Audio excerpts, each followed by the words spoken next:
especially as the husband who's been spending a lot of time away from Pete. When you come into these spaces, you feel like you're coming in to another part of your family, because we all believe in this campaign. We believe in Pete. We believe in the message, but it's much bigger than that. And I really think that folks on the Pete for America team understand that this is bigger than us.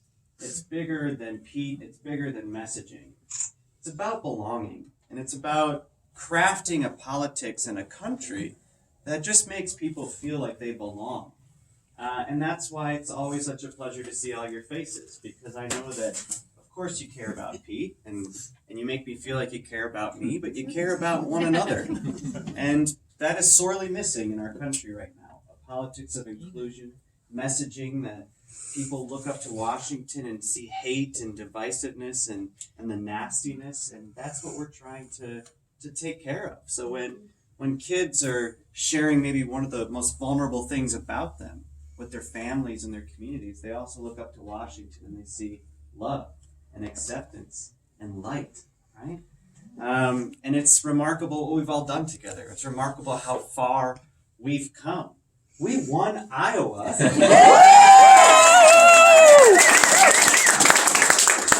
We went on to New Hampshire in the backyard of two senators who've been doing this for a while and came within 1.3 percentage points, which is history in of itself. And now here we are in Nevada, and it's a lot of pinch me moments, I think, for Mike and I and everyone from South Bend who have seen the historic nature of this campaign catch on across the country. I remember when we launched this campaign, our office space was very small, and one time the heat went out.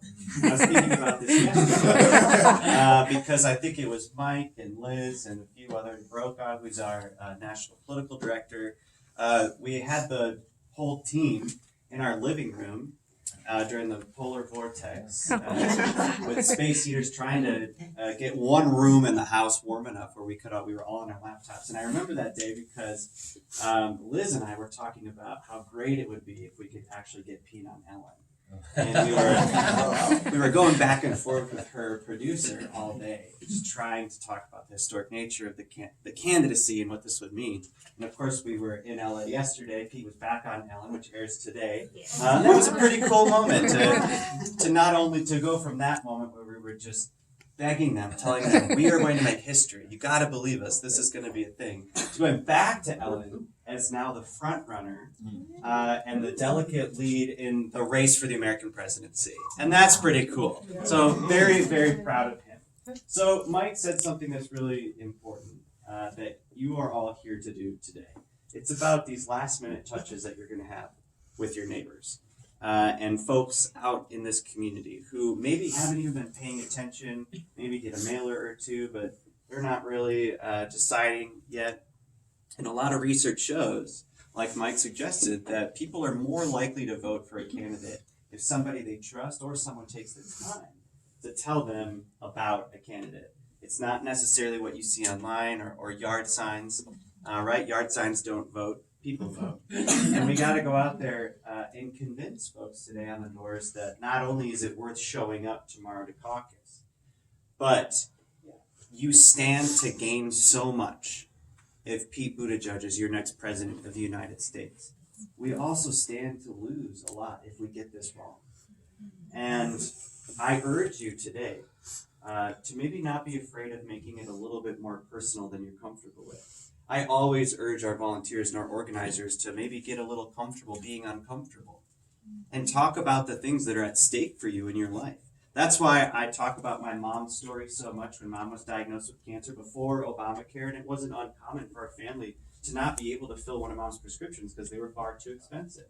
No family should be faced with that decision in this country. It's why I talk about my coming out story a lot and what it felt like to come out in a country that made me feel like I was not welcome, like I was not worthy of justice and love and equal rights. And what we stand to provide for people in this country so that they can look up to Washington and know that they fit and they belong. We got to go out there and talk about what's at stake in our personal lives, but like I said, it's much bigger than us, right? What does this country stand to gain with Pete Buttigieg in the White House. It'd be nice to have an intelligent person there again. Somebody who listens to their advisors, but also the thing I love about Pete is he is never going to claim to be the smartest person in the room. And I think it's time for leadership where someone like Pete is willing to surround himself with people who are dedicated to making this country a better place. An administration that believes in science, for example. An administration that believes in public education. An administration that is dedicated to service. And it's something I love about him so deeply. It's his servant leader's heart. That Pete is always putting people before self. He's always putting country before self. And you look to Washington right now, and you don't see any of that. But let's restore that kind of leadership to Washington. Let's go out there and talk about what we can do for this country and how it is going to be such a better place when we wake up on that day Pete talks about. The sun comes up, and Donald Trump is no longer president of the United States. Yeah.